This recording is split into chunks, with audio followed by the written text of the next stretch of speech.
Non seulement ça marche, mais que les enfants adorent ça en plus.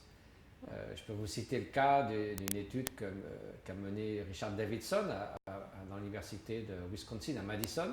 Oui. Et donc il a travaillé dans des écoles de quartiers assez défavorisés, Mm. dans des classes de maternelle, donc 4-5 ans. Ils ont fait un programme de 10 semaines à raison de 3 fois 40 minutes dans la semaine. D'accord. Et donc il y a des personnes qui sont formées à ça, qui viennent et sur 10 semaines, vous avez 5 semaines qui sont consacrées plutôt à l'attention, la pleine conscience. Par exemple, les enfants vont être allongés et puis ils vous posent un petit caillou, ou un ours en plus sur la poitrine et ils regardent le mouvement de leur respiration et d'autres exercices très simples.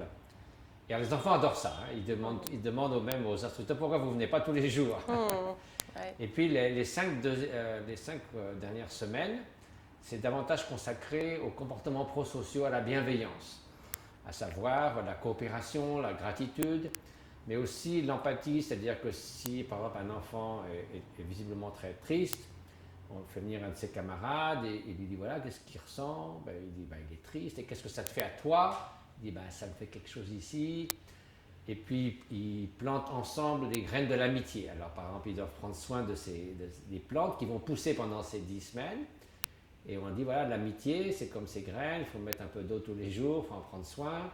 Et quand la plante a fini par germer et a poussé en 10 semaines, alors il la donne à un copain ou la copine, et puis ils en reçoivent une autre. Enfin, toujours est-il, voilà, ils font ça. Et alors, on peut se dire, bon, c'est des enfants de 4-5 ans, peut-être c'est une sorte de distraction amusante, mais est-ce que ça a vraiment le moindre impact? Mm. Et précisément, donc, les scientifiques ont évalué le comportement prosocial des enfants. Alors ça peut aller le nombre de conflits, la rapidité pour résoudre les conflits, les échanges positifs entre enfants, l'intelligence émotionnelle. Enfin, il y a toutes sortes de critères, c'est très bien évalué.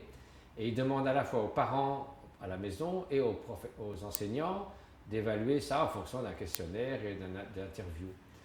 Et ils s'aperçoivent qu'il y a une augmentation significative des comportements prosociaux par rapport à un groupe témoin d'enfants similaires dans des classes, d'autres classes des mêmes écoles.